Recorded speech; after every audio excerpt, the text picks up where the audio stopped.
Corona महामारी के बीच CBSE की बोर्ड परीक्षाओं को लेकर अभी भी असमंजस की स्थिति बनी हुई है। फिलहाल केंद्रीय शिक्षा मंत्रालय ने ये तय किया है कि फरवरी तक बोर्ड की परीक्षा नहीं होगी।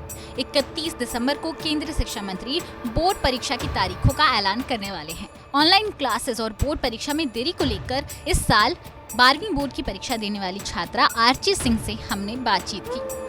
कोरोना काल में स्कूल पिछले 9 महीने से तकरीबन बंद है और अगले साल अब बोर्ड की परीक्षाएं होनी हैं 10वीं और 12वीं की। साल भर से बच्चे तकरीबन स्कूल नहीं गए हैं, ऑनलाइन क्लासेस चल रहे हैं बच्चों के, और ख़ासकर वैसे बच्चे जिनकी बोर्ड की परीक्षा होनी है उनके लिए काफ़ी मुश्किल की घड़ी है, क्योंकि उन्हें पता तक नहीं है कि बोर्ड की परीक्षाएं समय पर होंगी भी या नहीं, कब होंगी। बहुत सारा कन्फ्यूजन है।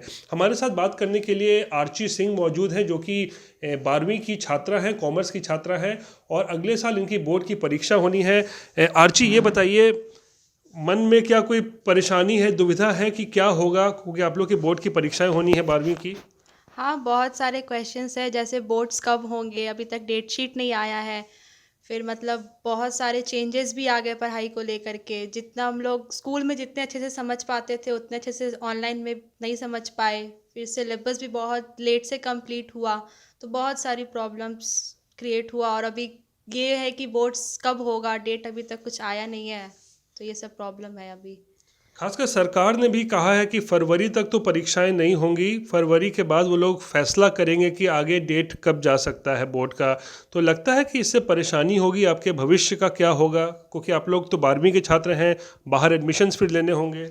हाँ, मतलब प्रॉब्लम्स तो बहुत होंगे ना, क्योंकि पहले मार्च तक सिलेबस कंप्लीट हो जाते थे, फिर एग्ज़ाम्स भी हो जाते थे, तो एडमिशन लेने में आसानी होता था। बट इस बार डेट कब एग्ज़ाम होंगे, फिर एडमिशन्स में लेट होगा, तो ये सब तो प्रॉब्लम होगा ही।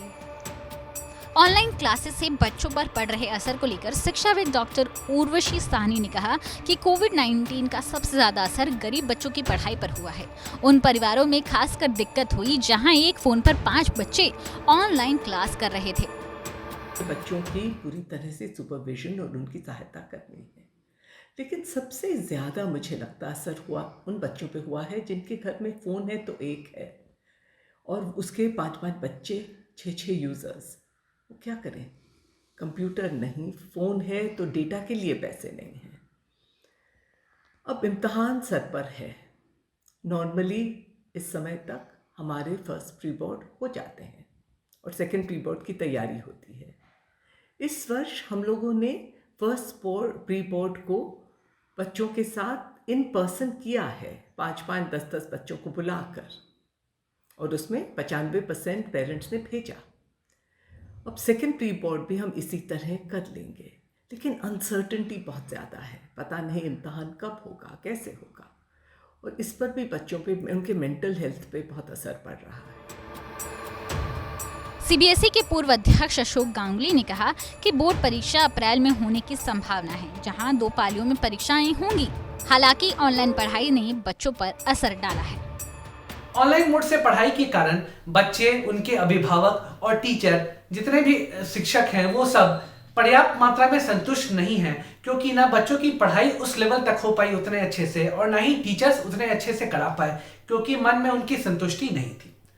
और इसी मुद्दे से जुड़ा हुआ हम लोग ये देख रहे हैं कि अभी सभी परीक्षाएं बच्चों के सर पे हैं। चूंकि बच्चों की पर्याप्त तैयारी नहीं हो पाई है, इसीलिए सभी जो बच्चे हैं उनका मनोबल काफी गिरा हुआ है। इन सब को देखते हुए भारत के जो शिक्षा मंत्री हैं, आदरणीय श्री रमेश पोखरियाल निशंक जी, उन्होंने यह काफी अच्छा कदम उठाया है कि सीबीएसई 10th और 12th के बोर्ड एग्जाम्स फरवरी में नहीं होंगे। उन्होंने बताया है कि इसकी तिथि वो 31 दिसंबर 2020 को जारी करेंगे। उनका यह कदम काफी स्वागत योग्य है, क्योंकि मेरा मानना है कि सभी बच्चों को पर्याप्त समय मिलना चाहिए ताकि वो बोर्ड एग्जाम्स के लिए अच्छे से तैयारी करें। इनसे उनका मनोबल भी ऊंचा होगा और वो परीक्षा भी अच्छे से दे पाएंगे। 2020 में महामारी के कारण मार्च में चल रही बोर्ड परीक्षा रोकनी पड़ी थी। उन्हें बाद में रद्द कर दिया गया था और परिणाम एक वैकल्पिक मूल्यांकन योजना के आधार पर घोषित किया गया था। पटना से रोहित सिंह के साथ बिहार तक डेस्क की रिपोर्ट।